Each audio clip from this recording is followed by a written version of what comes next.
Assalamualaikum warahmatullahi wabarakatuh. Perkenalkan, kami dari kelompok 1 akan membahas materi tentang diferensial atau turunan.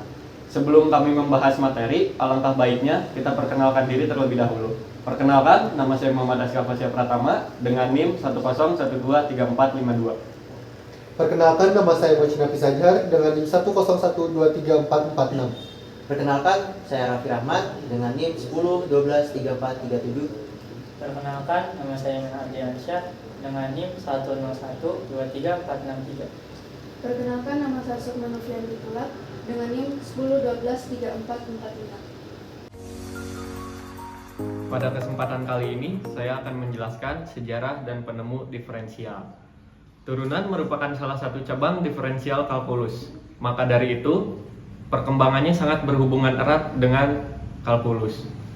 Konsep turunan kalkulus pertama kali dipikirkan yaitu oleh Sir Isaac Newton, yaitu ahli matematika dan fisika bangsa Inggris, dan juga Gottfried Wilhelm, yaitu matematikawan yang berasal dari bangsa Jerman. Sejarah kalkulus dibagi menjadi 3 zaman, yaitu pada zaman kuno pemikiran integral kalkulus sudah muncul, tetapi belum dikembangkan secara baik dan lebih teratur. Fungsi utama dari integral kalkulus adalah perhitungan volume dan luas yang ditemukan kembali pada papirus Mosca dari Mesir. Yang kedua, pada zaman pertengahan, matematikawan yang berasal dari India bernama Aryabhata menggunakan konsep kecil tak terhingga pada tahun 499 dan menunjukkan masalah astronomi dalam bentuk persamaan diferensial dasar. Yang ketiga yaitu pada abad ke-12, seorang Persia bernama Sharaf al-Din al-Tusi menemukan turunan dari fungsi kubik, sebuah hasil yang penting dalam kalkulus diferensial. Teori turunan. Diferensial itu adalah nama lain dari turunan. Sementara diferensiasi adalah suatu proses untuk menentukan turunan dari suatu fungsi tertentu. Kalau turunan sendiri itu adalah penghitungan terhadap perubahan nilai suatu fungsi tertentu yang dikarenakan oleh adanya perubahan nilai variabel. Di dalam cabang ilmu matematika, salah satu contoh dari fungsi turunan adalah untuk mencari gradiasi dalam garis singgung. Jadi, turunan fungsi atau diferensial adalah fungsi lain dari suatu fungsi sebelumnya. Contohnya, fungsi f dijadikan f aksen yang mempunyai nilai tidak memakai aturan dan hasil dari fungsi akan berubah sesuai dengan variabel yang dimasukkan. Atau secara umum suatu besaran yang berubah seiring perubahan besaran lainnya. Proses dalam menemukan turunan disebut sebagai diferensiasi. Lalu untuk pengertian turunan aljabar adalah perluasan dari materi limit fungsi. Notasi turunan fungsi aljabar seperti berikut. dy per dx sama dengan df per dx sama dengan y aksen sama dengan f aksen. Seperti yang telah disebutkan di atas, jika turunan fungsi aljabar merupakan perluasan dari materi limit fungsi, sehingga dapat didefinisikan seperti berikut. F aksen sama dengan lim x mendekati 0, f x ditambah h min f x per h. Pada saat ini saya akan menjelaskan rumus-rumus dari turunan. Adapun aturan-aturan yang digunakan pada turunan fungsi aljabar.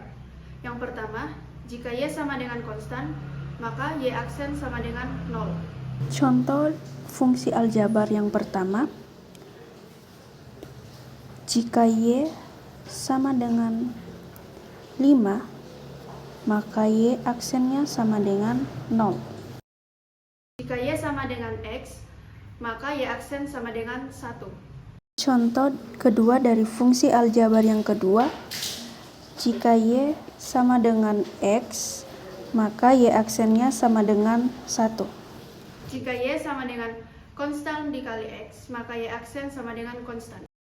Contoh fungsi aljabar yang ketiga, jika y sama dengan 6x, maka y aksennya sama dengan 6.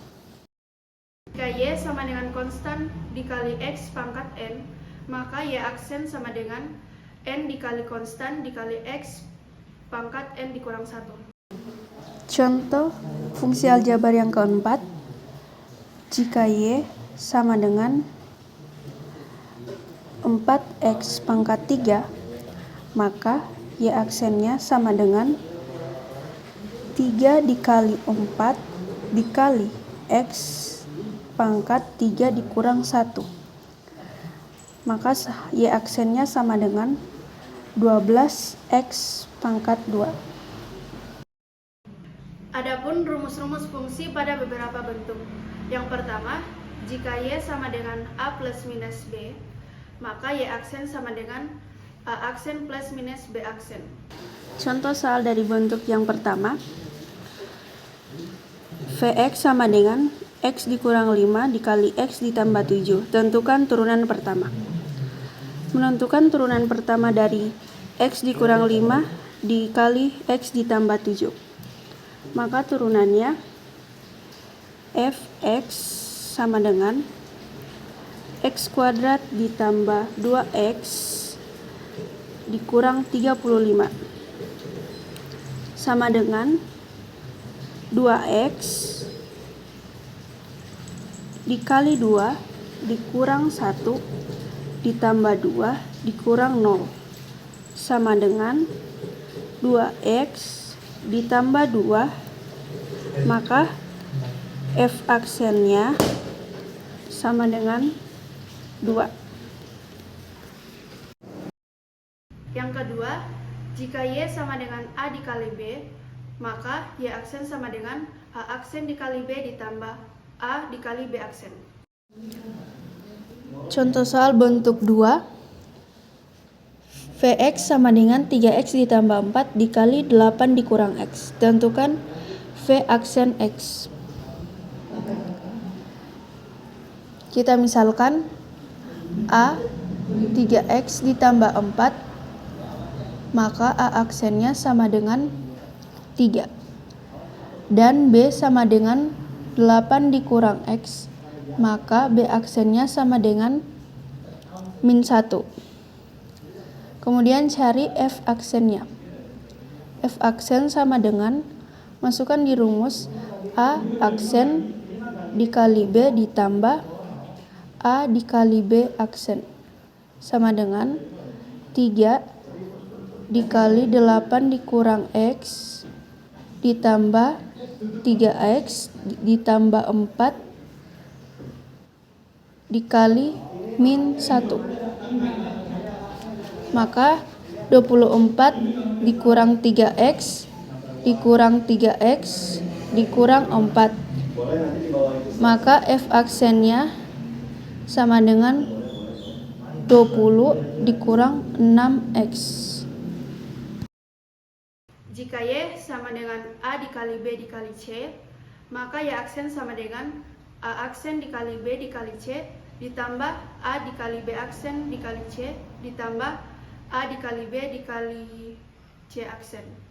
Untuk bentuk yang ketiga, contoh soalnya yaitu tentukan Y aksen dari Y sama dengan 3X ditambah 2 per 2X ditambah 2. Sebelumnya kita akan mencari turunannya dari 3X ditambah 2 dan 2X ditambah 2. Untuk 3X ditambah 2 dimisalkan A sama dengan 3X ditambah 2, maka A aksennya sama dengan 3.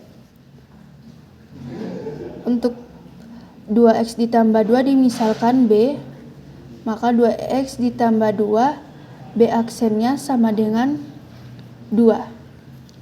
Kemudian cari Y aksennya sama dengan, masukkan di rumus yang telah disiapkan, 3 dikali 2X ditambah 3 per 2X ditambah 3 kuadrat sama dengan 6X ditambah 9 dikurang 6X dikurang 4 per 4X kuadrat ditambah 12X ditambah 9. Maka hasil dari Y aksen 5 per 4X kuadrat ditambah 12 ditambah 9. Jika Y sama dengan A per B, maka Y aksen sama dengan A aksen dikali B dikurang B aksen dikali A per B kuadrat.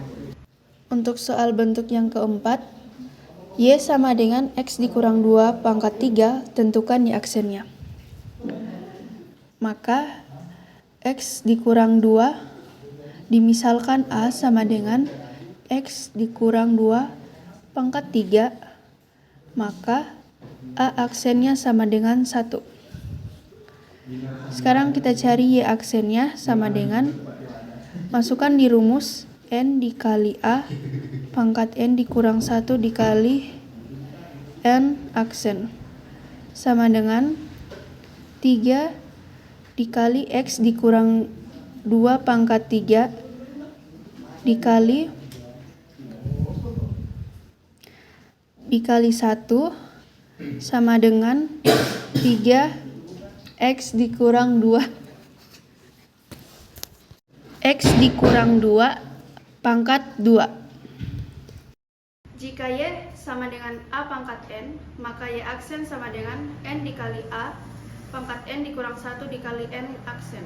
Jika Y sama dengan A lingkaran B sama dengan A dikali BX, maka Y aksen sama dengan A aksen dikali BX dikali B aksen X. Jika Y sama dengan A lingkaran B lingkaran C sama dengan A dikali B dikali CX, maka Y aksen sama dengan A aksen dikali B dikali CX dikali B dikali CX aksen. Di sini saya akan menjelaskan tentang pengaplikasian pada turunan. Untuk yang pertama, di sini saya akan menjelaskan tentang perhitungan nilai limit dengan dalil L'Hopital. Jika kalian mengerjakan nilai limit fungsi dan dengan hasil akhir yaitu 0 per 0 ataupun tahingga per tahingga, itu merupakan nilai limit tak tentu. Maka kita bisa mengerjakannya menggunakan dalil L'Hopital. Di sini saya akan menjelaskan contoh soal menggunakan perhitungan nilai limit dengan dalil L'Hopital. Di sini saya memiliki soal limit X mendekati 3, 2X pangkat 3 dikurangi 5X kuadrat dikurangi 2X dikurangi 3 per 4X pangkat 3 dikurangi 13X kuadrat ditambah 4X dikurangi 3.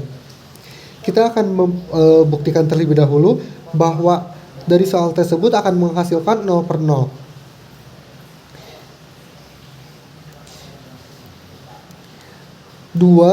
X-nya langsung dimasukkan saja, 2 dikali 3 pangkat 3 dikurangi 5 dikali 3 kuadrat dikurangi 2 dikali 3 dikurangi 3 per 4 dikali 3 pangkat 3 dikurangi 13 dikali 3 kuadrat dikurangi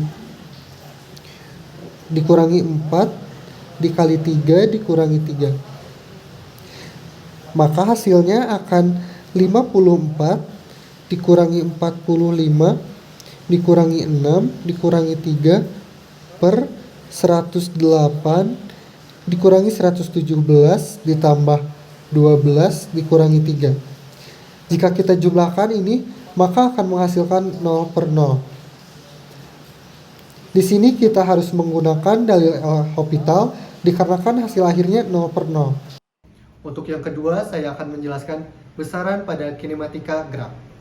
Pada kinematika gerak ini terdapat 3 besaran utama, yaitu posisi dengan lambang S, kecepatan dengan lambang V, dan percepatan dengan lambang A.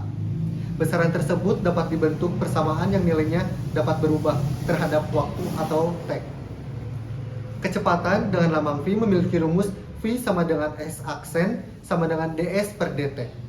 Untuk rumus percepatan atau A sama dengan V aksen sama dengan X, S aksen 2 aksen atau ds per dt.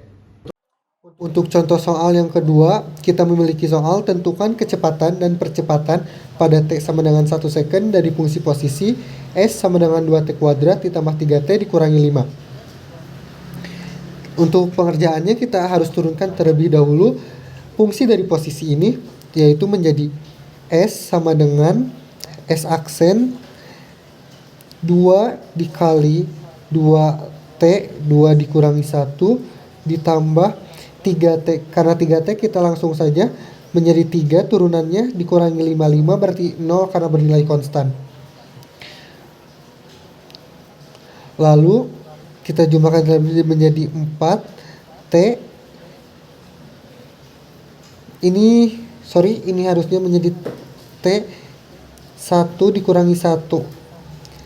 3T 1 dikurangi 1 0 berarti 3T pangkat 0 menghasilkan 1, berarti di sini kita tulisnya 3. Lalu kita masukkan rumus pada kecepatan. Untuk rumus kecepatan yaitu V sama dengan S aksen sama dengan S. Posisi turunan dari posisinya sudah kita ketahui yaitu 4T ditambah 3. Lalu untuk yang kedua, kita akan mencari kecepatan ini bernilai 1, maka V 1 sama dengan 4T tambah 3, 4 dikali 1 ditambah 3, menghasilkan nilai 4 ditambah 3 yaitu 7. Lalu yang selanjutnya kita akan mencari nilai dari percepatan. Rumus dari percepatan tersebut yaitu A sama dengan V aksen sama dengan turunan kedua dari posisi. Turunan kedua dari posisi yaitu 4T ditambah 3, 4T ini 1 dikurangi 1 ditambah 0 karena bernilai konstan, maka akan menghasilkan 4 yang memiliki satuan meter per second kuadrat. Ini adalah hasil akhir dari yang kita cari yaitu menghasilkan 4 meter per second kuadrat. Untuk yang ketiga, saya akan membahas tentang persamaan garis singgung kurva. Pada garis singgung suatu kurva ini atau bernilai fx pada sembarang titik dapat dibentuk dengan turunan m sama dengan f aksen x. Pada garis ax tambah by ditambah c sama dengan 0 dengan kemiringan alfa, nilai gradiennya yaitu m sama dengan negatif a per b sama dengan tan alfa. Gradien dua garis sejajar yaitu M1 sama dengan M2.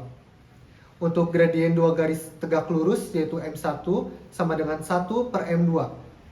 Membentuk persamaan garis singgung Y dikurangi Y1 sama dengan M dikali X dikurangi X1. Untuk yang keempat ini saya akan membahas tentang sifat dan grafik fungsi. Sifat dan grafik fungsi pada suatu kurva dapat ditentukan dengan turunan. Dan untuk sifat-sifat fungsi interval tertentu yaitu yang pertama ada fungsi naik dengan syarat f aksen x lebih dari 0, untuk fungsi turun dengan syarat f aksen kurang dari 0, dan titik stasioner dengan f aksen x sama dengan 0. Adapun untuk sifat fungsi yang selalu naik f aksen x lebih dari 0 dan selalu turun f aksen x kurang dari 0 dan tidak pernah naik f aksen kurang dari sama dengan 0. Untuk tidak pernah turun, f aksen x lebih dari sama dengan 0. Untuk sketsa gambar grafik dapat dilihat di sebelah kanan saya. Untuk grafik fx, sumbu x menunjukkan interval fungsi naik pada fx. Titik pada sumbu x grafik f aksen x menunjukkan titik stasioner pada fx. Lalu, untuk grafik f aksen x di bawah sumbu x menunjukkan interval fungsi turun pada fx. Di sebelah kiri saya terdapat garis bilangan turunan pertama fungsi yaitu f aksen x. Garis bilangan dan nilai x adalah merupakan penyelesaian turunan fungsi f aksen x. Tanda plus minus atau garis biru ini menunjukkan sifat fungsi naik, turun, dan titik stasioner pada fx.